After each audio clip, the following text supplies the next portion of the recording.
People across China rang in the Lunar New Year on Sunday with family gatherings and crowds visiting temples after the government lifted its strict zero-COVID policy, marking the biggest festive celebration since the pandemic began. The Lunar New Year is the most important annual holiday in China. Each year is named after one of the 12 signs of the Chinese zodiac in a repeating cycle, with this year being the year of the rabbit. For the past 3 years, celebrations were muted in the shadow of the pandemic. A woman poses for a photo in front of a New Year-themed display at a public park in Beijing on the first day of the Lunar New Year holiday. With the easing of most COVID-19 restrictions, many people could finally make their first trip back to their hometowns to reunite with their families without worrying about the restrictions of quarantine, potential lockdowns, and suspension of travel. Larger public celebrations also returned for what is known as the Spring Festival in China, with the capital hosting thousands of cultural events, on a larger scale than a year ago. The mass movement of people may cause the virus to spread in certain areas, said Wu Zuanyo, the chief epidemiologist at China's Center for Disease Control. A bridge decorated with lanterns at a public park in Beijing to mark the Lunar New Year holiday. But a large-scale COVID-19 surge will be unlikely in the next 2 or 3 months because about 80% of the country's 1.4 billion people have been infected during the recent wave, he wrote on the social media platform Weibo on Saturday. In Beijing, many worshippers offered morning prayers at the Lama Temple, but the crowds appeared to be smaller compared to pre-pandemic days.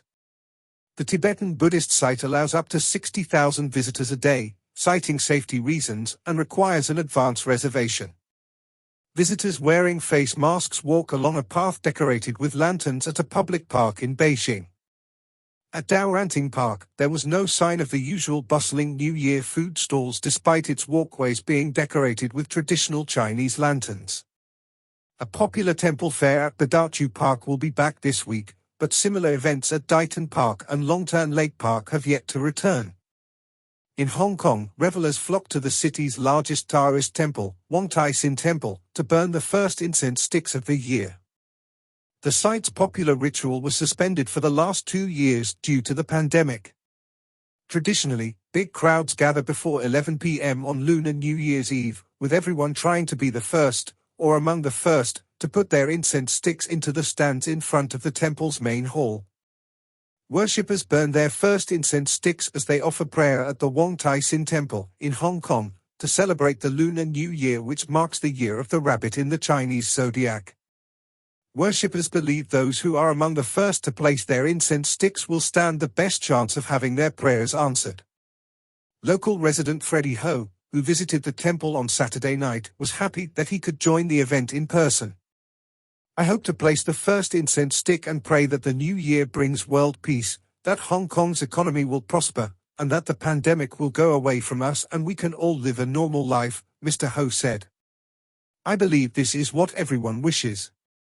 Meanwhile, the crowds praying for good fortune at the historic Longshan Temple in Taipei, the capital of Taiwan, were smaller than a year ago even as the pandemic eased.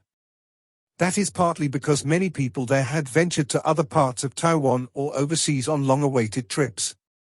As communities across Asia welcomed the Year of the Rabbit, the Vietnamese were celebrating the Year of the Cat instead.